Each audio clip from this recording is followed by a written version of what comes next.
Uh, I've got to say, I feel pretty blessed.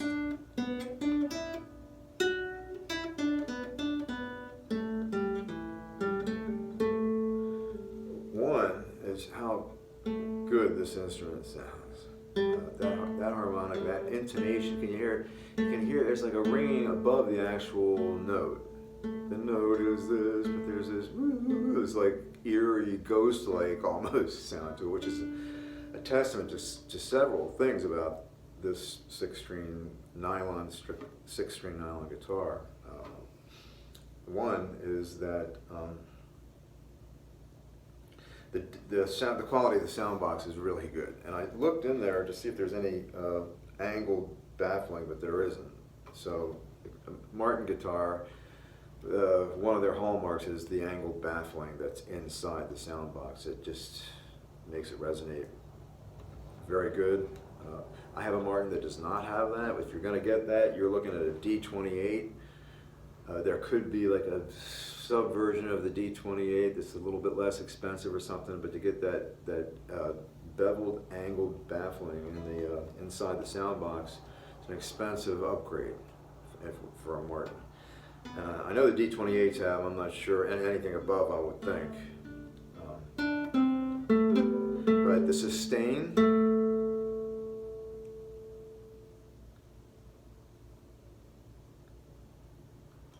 it's still going. That's like 10 seconds. And that's a pressed note too. It's not an open hit. There's an open hit.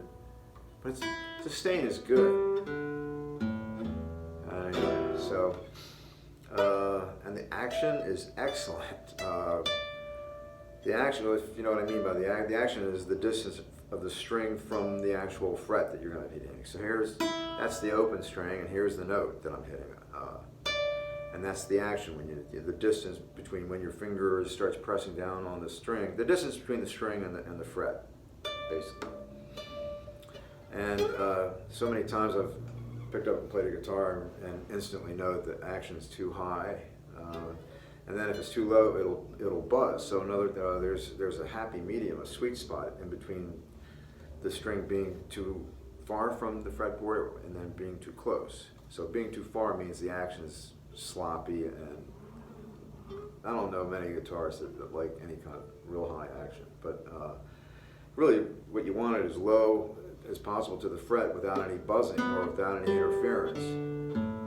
So you do an open chromatic, just an open hit on each string, and listen real careful.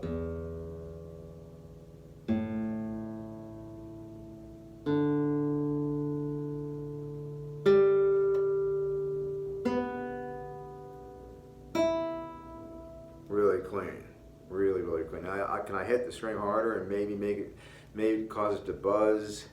Yeah, and there's a lot of, you might hear buzzing. So I do a chromatic scale too, though. I didn't buy this guitar, by the way. It was given to me. Actually, somebody was going to throw it out. The case makes it look really junky on the outside, and then you open the case and you see this like. You wonder if that's fake, the toning in that wood, but it isn't.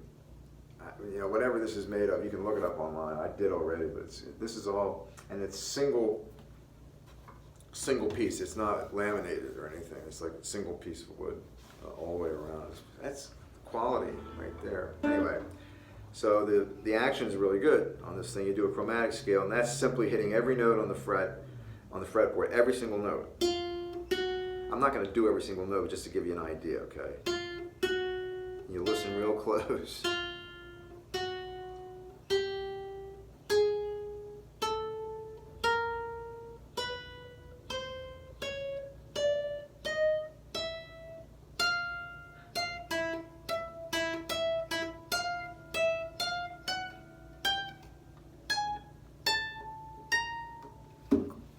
Pretty darn clean. And you do that on all 6 strings. And I've done that. I don't think I've had any problems anywhere. You hit the string hard enough, and it might cause some buzzing in certain spots, but pretty darn clean, the whole thing, really. And the action is low too. It's really really nice. It's a Lyle guitar made in Japan. This is the 650, I think. Let me see.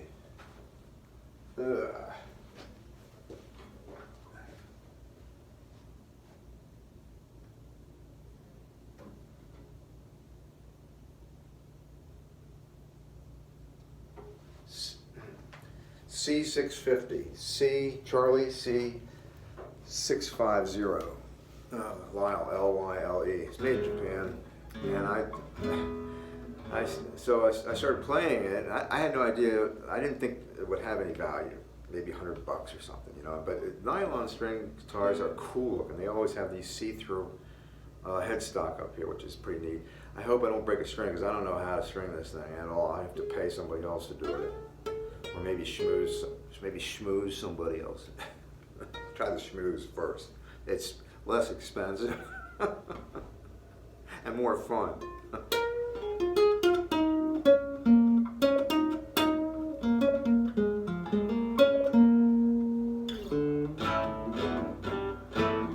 It's clean all over this thing. So when I go online, I look it up. It's like a $700 guitar, $800 guitar. I'm not sure what the vintage is on this thing. I think it's been around for a while, though. I'm going to say at least 25 to 30 years. I think I know where it came from, but I'm not really sure, to tell you the truth. I have an idea. But,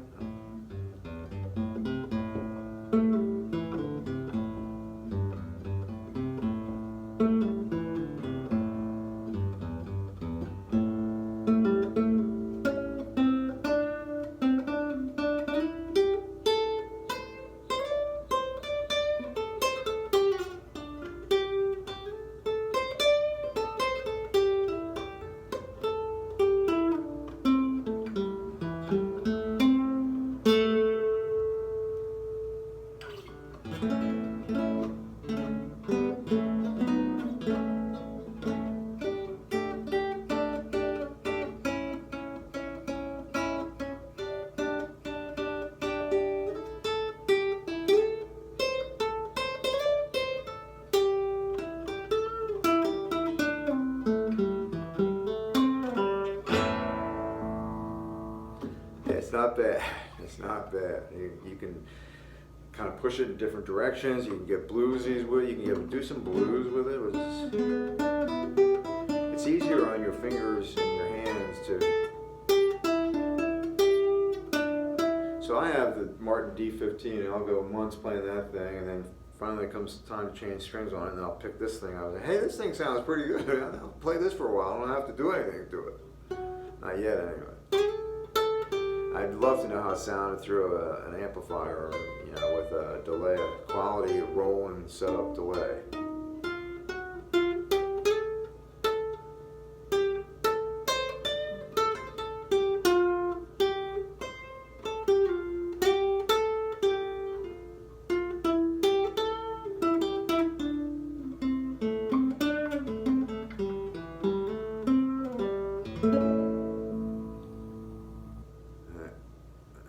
Keeps on ringing, you know, that is so sweet.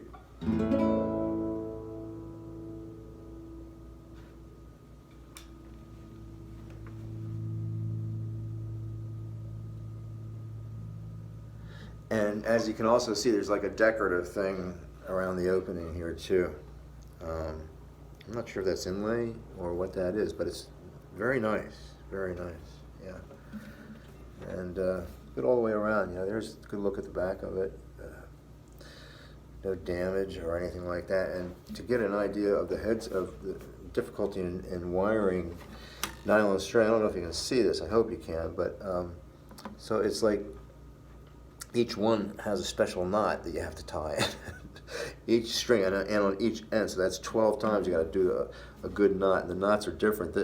One is, you know, on a roll, and the other one is around a peg, so there's different kind of knot tying there that I have no familiarity with. So, probably be visiting a luthier sometime in the near future.